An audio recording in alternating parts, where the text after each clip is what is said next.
it's autofocus, so that's it. Right, so and why did not do it the first time?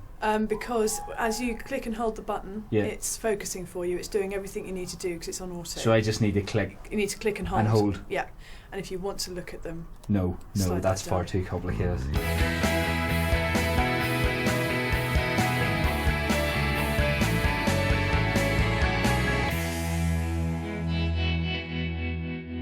Very careful. Be very careful. Be very careful. Okay, so what we're going to do, I want all of Harold's army lined up along this line here. Okay? Could I have William's army down here, please? Guys, over to you. What's your first shot, please? From Harold. From either. Okay, we want Harold's army looking tired from the long walk. Harold's army looking tired, please. Right, guys, come on, we need a good shot. Taking them outside was very important. I think for some pupils it just reinforces an account in their head, which means that we can then go forward and they can then draw out why did William win.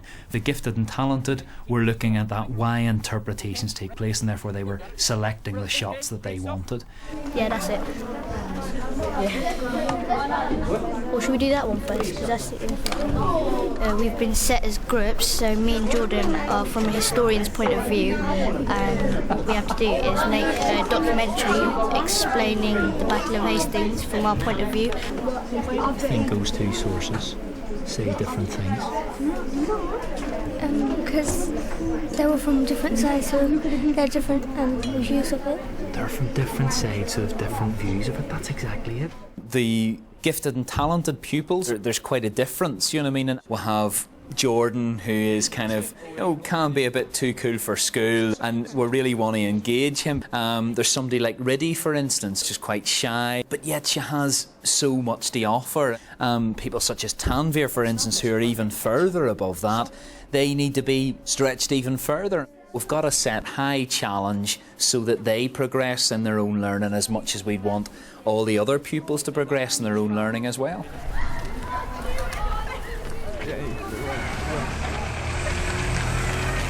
We're going to the Hounslow Education Centre. Today is the meeting of the history representatives of the Gifted and Talented Forum. So therefore there are forums for each of the Key Stage 3 subjects. And this is the history one today. We're going to meet a colleague who is the head of Gifted and Talented in Hounslow. The sessions that we're doing today, I'm going to be sort of sharing some things that I've been looking at. So I'm going to show them a little bit of the work that Tanvir and Jordan did. William's cavalry charge uphill. They are stopped by Harold's army. They retreat, unfortunately. William explains his strategies. They charge uphill again. Harold's army stay. But then they follow William. William's army surrounds them and kills them. Remains lost. These guys were doing the historian's view of it, so trying to be a bit more balanced. Significantly, they had not said that William used the trick of retreating. The Harolds one, they said they didn't mention it, but then the William of Normandy version, he did say that. Now the key thing for me was that those, even though it doesn't maybe look as if they've done a heck of a lot, there's a massive amount of thinking going on as they were doing that. So I'll just show you how we can do some of this.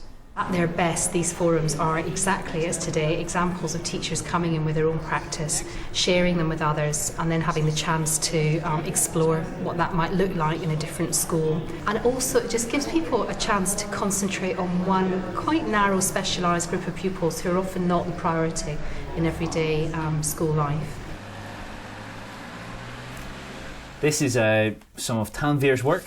He has a great kind of turn of phrase, and I think it's one of these things that I think he has the touch of the historian about him. First of all, he'd been preparing for the invasion since January. That's 9 months. The Duke put together an army consisting of 700 ships, 7,000 men and 2,000 horses.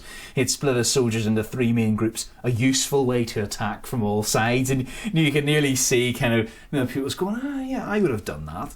one of the targets that I've given him is this idea of trying to sort of, to not so much tell the story, but in a causation essay to really look at how does that evidence show why William won. I want to really make sure that maybe the next piece of causation writing isn't the narrative base, perhaps, that this one is. I mean, progression isn't straightforward, do you know what I mean? Jordan's, for instance, I think his oral contributions have first of all have increased significantly, which is great, but also they've increased in depth. On the other hand, his written work, although, I mean, he's kind of said, for instance, Harold's army being tired and things like that, they'd lost people from the other battle which took place at Stamford Bridge. He hasn't got the precision, you know what I mean? He hasn't said, but why did that help William win? I think if Jordan could tape this, he would perhaps maybe explain in a lot more detail, and that's what we've been seeing in class. But yet, when it comes to it, we do need to have these written assessments as well. Well, as G&T coordinator, quite often I go and talk with teachers, and if they want to share some ideas or get some ideas on what they can do to challenge them or able within the class, and that's what I'm doing with Ruben today, just to sort of share some ideas and go through some things that he's got planned. In a way, I learned a lot from talking with him as well. It's sort of a two-way process. You knocked at the door? I do, I'm very polite. Brilliant, thank you. Why did William win the Battle of Hastings? So Tanvir did a very well explained story. Right. Not why did William win. Yeah. Now, the thing about it was that he has actually synthesised this knowledge very, very well, and it's a deeper understanding. But what he didn't do was to link that. Yeah. He could when we discussed it, but he didn't link it back to the question. Yeah. So that's his next stage then. Yeah, isn't it? yeah. This is the thing, and see the next couple of lessons. Then it's looking at what makes a good Black Death story. Right. And what I really want for the highest level is for them to write a really good piece of historical fiction. Right. And that's going to include, the relationships between characters, integrating symptoms, integrating historical fact with a great story, and then also talking about kind of the short-term effects and the long-term effects. It's chronology, but it's a more complex chronology than just it. So it's consequence. It's looking at why are some consequences more important than others. So it's exactly the right task for Tanvir, who's got to move on from the narrative that he was doing before into meshing that with some kind of evaluative work as well. It. So what sorts of things could I be doing then within the lesson to kind of to enable that to happen? You'd need to provide him, I think, with a good example that maybe he could then deconstruct. Right. Okay. So to deconstruct, and he then identifies the elephants. Yeah. Identifies the elephant. If you identify the elephants, that'll be fairly impressive. Yeah. That'll be easy. Yeah. Okay. So he identifies the elements within it. Right. There on. So what about Riddy? She's very quiet. She's very quiet. There's a lot of kind of, well, I don't know what to do, or I don't know what to do, and in a way, I know you've talked about this idea of G&T pupils needing to be sort of resilient, nearly, and this that sometimes when they do find something that's difficult, then that becomes all right. Well, that's it. I'm giving up type thing. Especially, there is research shows it is an issue with girls. This sort of learned helplessness, where if something is difficult, then you give up. It's almost sort of taking a role where you're reassuring her it's okay to find something difficult. It's quite normal. That's how you learn. Even if it's just a comment or a question, or even to do with pairing or grouping or who she's working with. Some way of supporting her. Dead on. Okay. Now, what we're going to be looking at today, we're going to understand what medieval people thought caused the Black Death and why they might have thought that. So the first one we're going to hear from is Father William Goodfellow. I am Father William Goodfellow, and I am so sorry that I'm here with such worrying news in such a lovely parish of Lambton. I'm here to tell you in my conversation with the Bishop of Winchester, we know what to do. We need to repent of our sins, we need to say extra prayers, and we should walk bare feet through the town, and we should also whip ourselves. Good luck, and may God go with you. Now, see what I'm wondering, right? See here. See Father William Goodfellow. Now, what do you think? Why does he think in that way? Because he's like a father, so like he's in the church most of the time, and then in the Bible it says that swearing's bad and drinking. So therefore then he's adopted sort of his thinking, okay? Now the nice thing that we've done there, okay, is that you've explained an awful lot about medieval life. That if we'd have just done that at the very start of the year, we wouldn't have known the half of that, sure would we? Okay? So for instance, if you look at that there, what I think a medieval village looked like, now look what you can do now. You can even say what's going on in that man's head. Isn't that brilliant? Okay, I think that's class. Have confidence in yourself. Okay, that's brilliant. Great stuff. Okay. Okay, now, many people's in this class? 25. Right, now, who are the mathematicians among us? Because I'm certainly not. I can't count above 10.